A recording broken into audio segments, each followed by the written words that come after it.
Now, the rest of the story. And unsurprisingly, it is time to widen the tires out on the 4020. And I already did the far side. This is me finishing up the other side. I only did it, 5 minutes, which really isn't all that bad. And if I had to do the front tires, this wouldn't be a 5-minute job.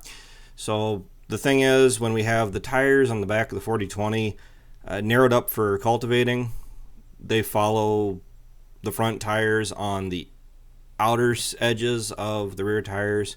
And then with me going through and widening this out, the rear tires still follow the inside tires just on the inner tread of the rear tires. So it doesn't seem like it's much, but when you do both sides, it does widen the stance out significantly. And there's a crack on the axle there I was looking at. It's from being hit with a sledgehammer. Stability on this thing is worth it as far as going through and doing this.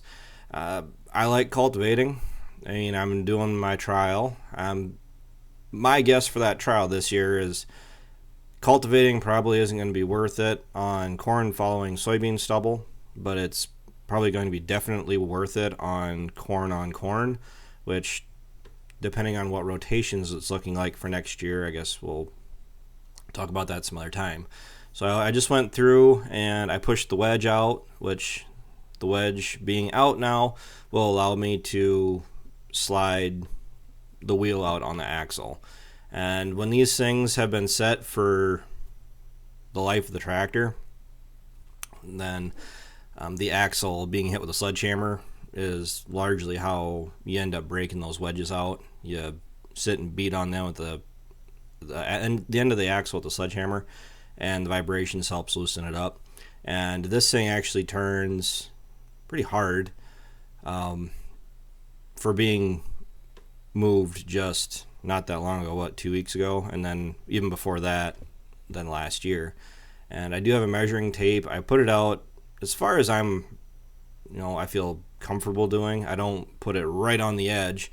I think I was like 7/8 of an inch of axle actually showing. So we should be fine there. It puts the rear tires where I want them.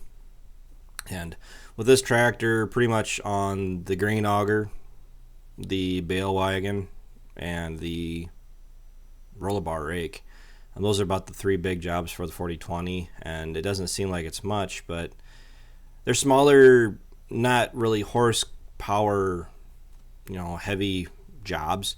But the 4020 still does clock in quite a bit of hours every year doing each one.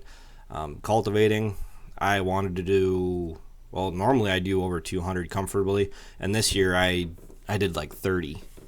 And just with time and everything going on, I just couldn't do it. So I had to make hay when the sun was shining.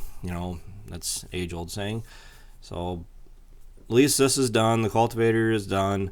Right now we're focusing on working on equipment, making hay, and the other job that this 4020 will be on is actually back on the post pounder, so we can go through and put a bunch of posts in. Now, backing out the two bolts that you tighten up to push the wedge out, you back those out, and then I go through. Are we already that far in the video? Nope. I'm going to go through, tighten the three larger bolts, and you're running down until the socket is no longer moving. Give it 3 or 4 extra ugga-duggas, and then I went back through and I actually tightened up those two bolts that push the wedge out just to firm them up so they're not just freewheeling in there. I mean, they're not all the way out, all the way in. Don't want to, not much point in them not being at least snug. So, and then as far as going through and actually putting this thing up, the single hydraulic jack in the back end and the 6x6 wooden block on the other tire to keep the tractor from rolling, because I did have to put the transmission in neutral to be able to spin the tire, because it does have to be on a specific spot. And then I'm going over and checking the other side, making sure I did that, which I tightened it down, but I didn't run in the two bolts. So I'm heading back out. I just wanted to at least, this is a nice, quick, simple working in the shed video. It's been so hot and humid here lately, it's kind of hard to really want to film much of anything.